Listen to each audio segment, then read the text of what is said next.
First up on AGetc, Dr. Romulo Lollato is back giving us an update on some research he is doing at the North Agronomy farm at Kansas State University.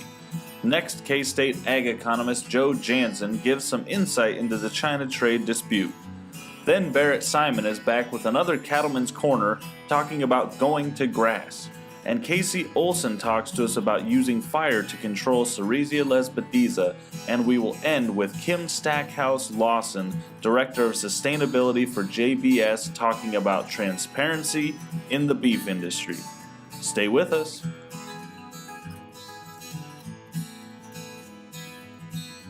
Closed captioning brought to you by Ag Promo Source. Together we grow.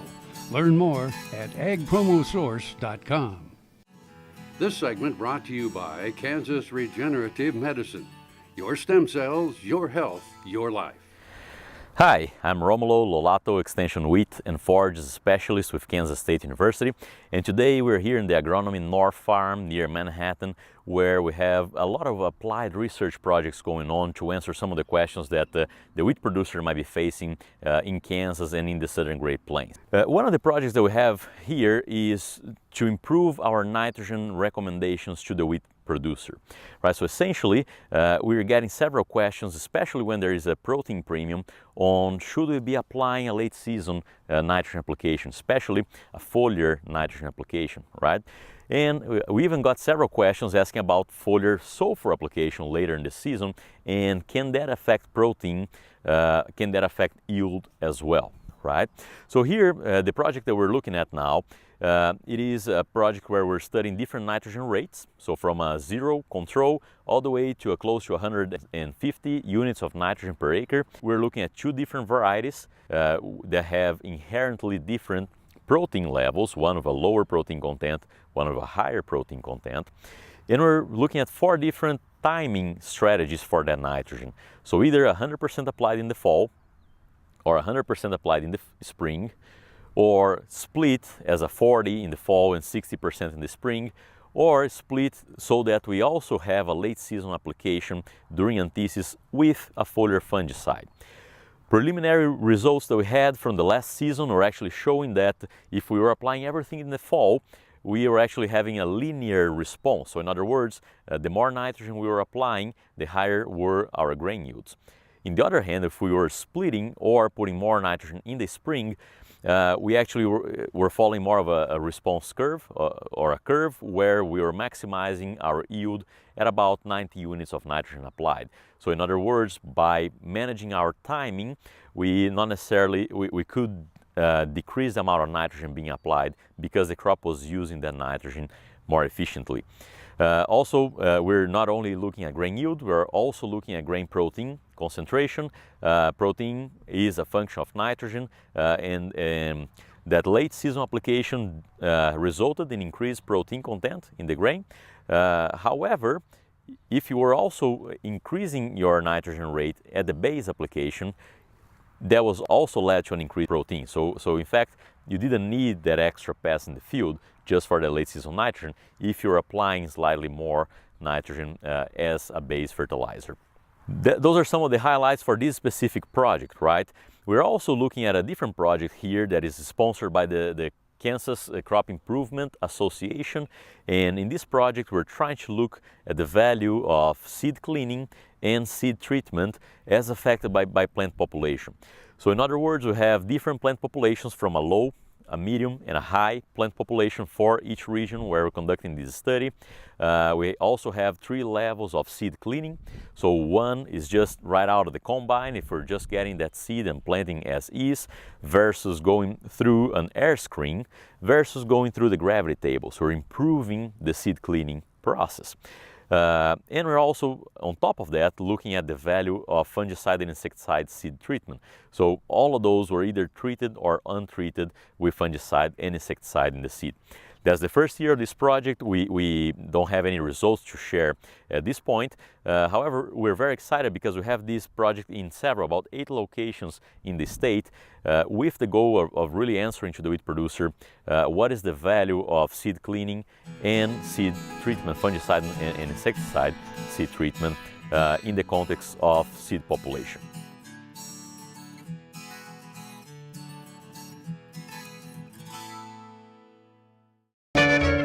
Ag Promo Source is a unique group of marketing specialists with one mission: help your ag business grow. Each affiliate has their own area of expertise, and they work together to bring you advice, products, and services. To get started, visit agpromosource.com. Ag Promo Source. Together we grow. Kansas Farm Bureau, the voice of agriculture, represents grassroots agriculture. The state's largest and most powerful farm organization stands up for its members through leadership development, agriculture education, legal defense, environmental advocacy, farm safety, and risk management. Members also enjoy money-saving benefits. To join our organization today or to learn more, go to www.kfb.org or find us on Facebook and Twitter. This segment brought to you by Kansas Wheat. Learn more at rediscoverwheat.org.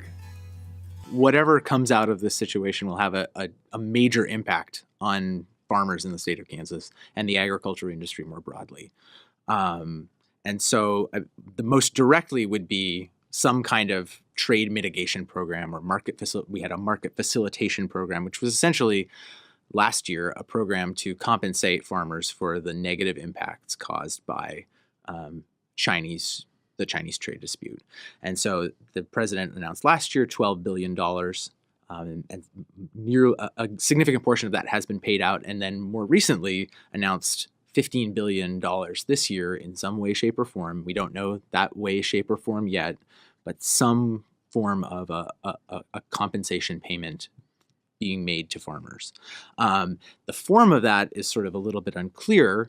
And so when the president announced or committed to do this, he suggested that the government may directly procure commodities from farmers and ship it abroad as aid. Other people have said it would look more like the market facilitation program that we had last year, which was a direct payment to producers. So it seems much more likely that we'll see a series of direct payments.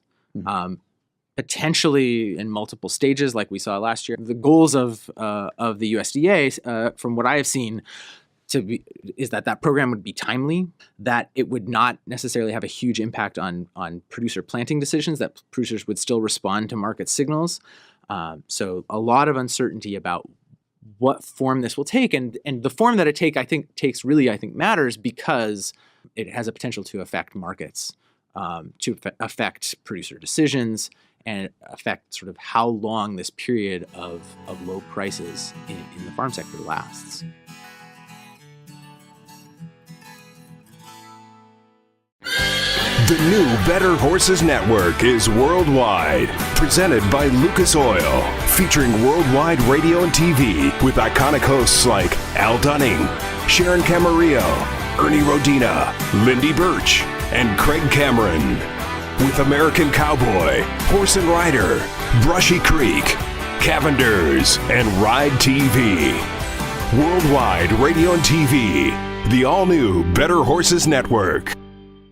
Sure Crop Fertilizers was started by my father, Don Sherman, and my mother, Shirley Sherman. Family business that started in the 80s. We predominantly focus on plant nutrients and what we can do to give growers better responses with the fertilizer dollars that they do, and what we can do to make those things work better for the grower.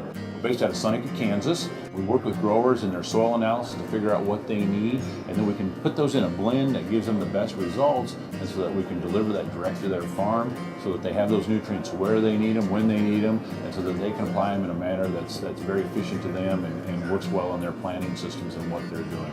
Sure Crop Fertilizers has been around for a long time. We always say we're big enough to take care of everything you need, but yet we're small enough to do it quickly. You can get a hold of us at 1-800-635-4743. Our website is surecropfertilizers.com, and you can always email me at Corey@surecropfertilizers.com, and with any questions you have, we'll be glad to answer it and work with you. Valley Vet Supply is devoted to providing information and professional quality products at reasonable prices. Valley Vet Supply. This segment brought to you by Sure Crop, liquid crop nutrition delivered right to your farm. It's recommended that you spray sericea with herbicide as it begins to flower. We knew that if we graze it as it begins to flower, that we could limit its seed production and limit its proliferation. Why not try to apply fire? So we used an April fire as a positive control, and we evaluated fire around the 1st of August, the end of the stalker season, and around the 1st of September. But here's what we learned. Every year that we applied fire, we strongly suppressed seed production. We limited its ability to move regionally. Okay, and after we had applied fire for 2 consecutive years, we started to notice a downtrend in adult sericea plants. We sharply curtailed the capability of sericea to spread geographically through seed and maybe locally through rootstock proliferation. This one is a winner. Okay, there really isn't an economic downside or a logistical downside, but we have to train people how to apply fire during those latter months of the year and how to integrate that with a stocker cattle enterprise and with a cow-calf or a small ruminant enterprise. It's a different kind of fire. In the summer, it's almost a boring kind of an event. Okay, you use a lot of ignition fuel. You have to be very patient in ignition. You have to take a lot of time with ignition. We were recently funded for a 7-year trial in which we're going to measure livestock performance as a primary metric along with all the other plant data that we've been interested in the past. So really excited to see what the future holds.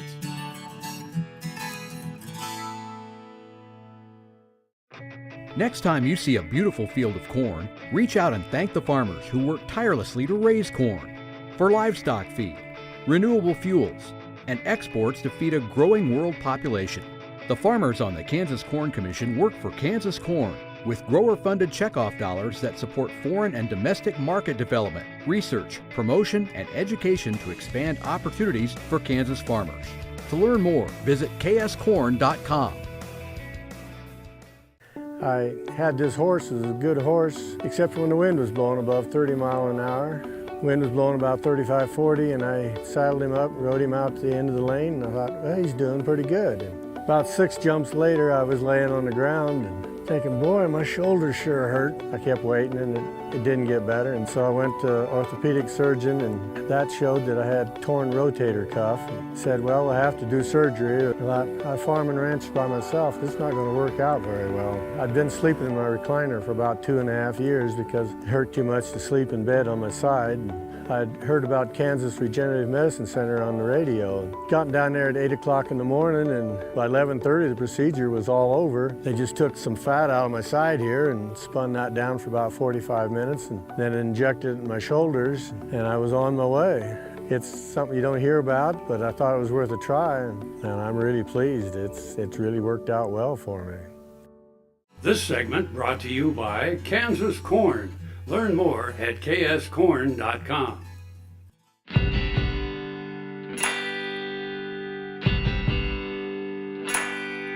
Well, hello everybody. This is Barrett Simon with the Post Rock Extension District, and we're fixing to go to grass in many parts of Kansas, and after what a tough winter and an even tougher calving season, is in an exciting day out here with the sun shining, and you can see some green grass starting to poke through to get back to some of those good days where it's kind of fun to raise livestock. But with that, we do want to take a few minutes here today to just visit about some considerations when going to grass. And you know, one of the main things with that is kind of bridging the nutrient gap, and I know it can be, as I mentioned, really exciting. We're ready to get those spring pears out of the lots and get them out on here, but it's not always a cure-all, and especially on pastures that have potentially been burned and are just starting to poke back through, we do have a little bit of a nutrient gap compared to what the forage base can supply and what our brood cows require, and namely from an energy standpoint. We know that young, lush, green forage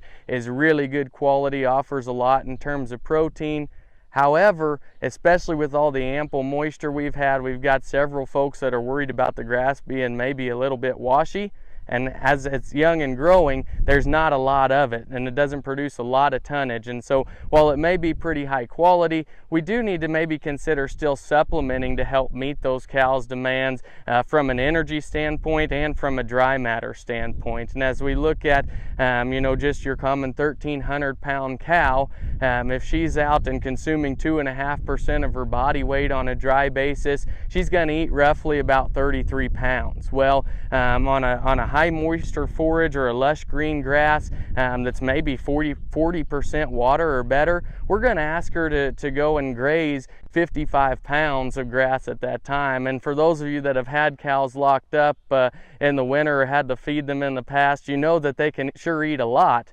But we don't want to get in a situation where we're burning more calories and asking those cows to go chase the green grass than actually what we're getting back out of it. And so it's important that we remember that. It is still okay as we get out here to the start of the grazing season and get back out to pasture for us to consider supplementing even a low quality filler type roughage to help them, as I mentioned, consume enough to get enough energy to match what the protein that they're getting from this young pasture, but then also just to meet their simple dry matter requirement, and so where that 1,300 pound cow can consume 30 to 35 pounds of feed on a dry basis. So we know that if we don't supplement or we don't have enough of a forage base out here, we're going to restrict that energy a little bit, and it all relates back to body condition scoring and ultimately our goal as we turn bulls out here in just a few short weeks of having those cows in an appropriate condition so that they can go out and breed up and wean a heavy calf again. For instance, a cow that's coming into the breeding season at a body condition score 6. We have research that shows that through a 40-day breeding season, or roughly 2 cycles, 98% of those cows will have shown estrus, and if all other things are correct on the cow herd, then maybe up to 90% of them will be bred in the first 2 cycles. On the flip side of that, if we take a female that's in a BCS 4, we're looking at maybe only 50 to 60% of those cows cycling, with a much lower 40 to 45% of those cows being bred through the first 40 days. And while I know many producers in Kansas are extending their breeding season on up to 60 days and sometimes longer, so you will pick up a few more pregnancies from that, it's important to note that those cattle are not only going to still have some that then get behind from a breeding standpoint, but you're also going to have a calf crop that's not quite as uniform, and you're going to give up some pounds at weaning. And so it is important as we consider those things to realize that restricting energy even enough to just affect us one body condition score per 100 cows, that's about 25 pregnancies. And so again, by helping and supplementing those cows and ensuring that we're going into the breeding season as close to a body condition score of 5.5 or 6, then we're going to have much better results, and again, later in the production cycle kind of reap those benefits. Some other considerations as we turn out to this green forage base and start thinking about that breeding season are things like, if that grass is a little washier or higher percent moisture, what does that do to the nutrients that it itself offers? Well, it dilutes them. And so especially from a magnesium standpoint, we can get ourselves into trouble with grass tetany or milk fever as it's commonly referred to. And there's a few things that we can do to protect ourselves against that as well. And this will commonly affect older cows or your short and solid mouth type cows because the cow herd does have the ability to produce and mobilize magnesium from their skeletal system. However, your older cows aren't going to be able to mobilize as much magnesium, and so they're going to rely on a greater percentage of that being from the forage that they consume. And so with that, on a washier type grass, or grass that's a little bit more diluted in terms of magnesium and other nutrients as well, we can run into that on our running age females. And so I would encourage everybody to get with your nutrition rep or nutritionist and have that conversation about potentially putting out a high mag type mineral here leading into the late spring, early summer and breeding season, and see if that can help your operation to a degree. Similar to how getting cows out on grass wasn't a cure-all for everything we've faced so far this year, putting out that type of product isn't a cure-all in this instance either. And for example, we know that by adding magnesium to the mineral product, we are going to affect palatability of that product. And so while everybody's not going to measure right down to the ounce exactly what their mineral consumption is through the summer, I would encourage you to keep a close eye on it here early in the season as well, and make sure that we're getting the desired consumption and make sure that those cows are able to do that. Ultimately, when you as the producer are paying a premium for a specialized product, we want to of course reap those benefits as well. But I'd encourage you to make sure that we're just being stewards of the land, and to make sure that we're stocking these pastures appropriately, and kind of following the take half, leave half approach, if you will, and remembering that there is a trampling effect that takes place. But ultimately, if we can get those cattle off with about 50% of our forage base still intact, we're going to have much more ground cover, we're going to be taking much better care of the root system, and ultimately setting ourselves up for success in future grazing seasons, as that'll allow this rangeland to kind of regenerate, produce more forage again next year, and we won't stress it out quite as much by taking it too far or too close to the ground. And the other side of that too is by leaving a little extra fuel, it'll allow for you to capitalize on some prescribed burning things. For those of you that like to burn or are thinking about utilizing prescribed fire, we want to make sure that we have plenty of fuel available. And you can see out here, this is a pasture that's not burned. They don't have to be burned every year, but we'd love to visit with you more about the benefits of that side and just rangeland management as well at any time. So thanks again for joining us. This has been Barrett Simon with Post Rock Extension.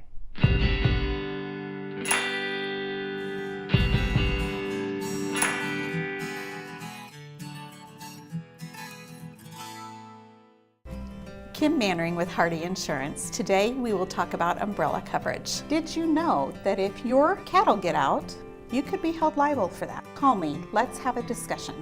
316-945-6733. The Kansas Wheat Innovation Center in Manhattan is rediscovering ways to get improved varieties and new genetics in the hands of farmers faster. Grower-led and checkoff-funded research initiatives are bringing about positive change. This grassroots leadership provides a strong voice in Topeka and Washington, D.C. Now is the time to partner with Kansas Wheat in moving wheat forward. Kansas Wheat Commission and Kansas Association of Wheat Growers. Farmers investing in their future and yours. Log on to rediscoverwheat.org. This segment brought to you by Kansas Soybean Commission. Progress powered by Kansas farmers.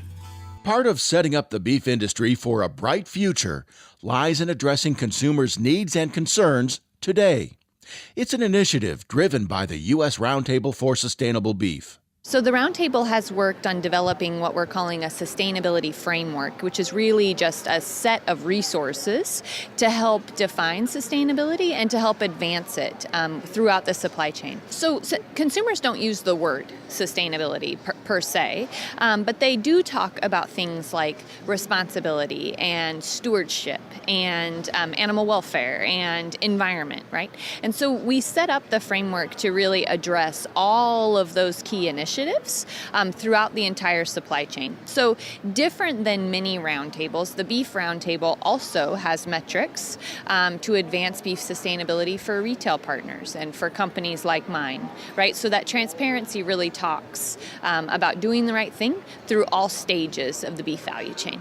As the industry changes over time, so do the mindsets and values of consumers. The millennial consumer is different than any consumer we've ever gotten to interact with as a industry, and they are changing the marketplace. The one thing millennials are belief buyers, and millennials really value what's authentic and truthful. And in fact, they have a tremendous ability to identify sort of fact from fiction and how authentic the story is. And they're okay with real life in general. Sharing the beef industry story is more important than ever today. I think that's a tremendous opportunity for us to help them understand our day-to-day and the life of an animal on a ranch and the life of an animal in a feed yard. And yes, that animal is harvested and then, put on their plate. And I think that we haven't talked about that with previous generations because they didn't want to know. Right? There was this sort of, I want to love beef, and that's it. But this generation wants to know, and we have an awesome story to tell, and we just need to to figure out how to elevate that in a 30-second message for that new millennial consumer. More information on the U.S. Roundtable for Sustainable Beef and its initiatives can be found at usrsb.org. I'm Bob Cervera. Closed captioning brought to you by Ag Promo Source. Together we grow. Learn more at agpromosource.com.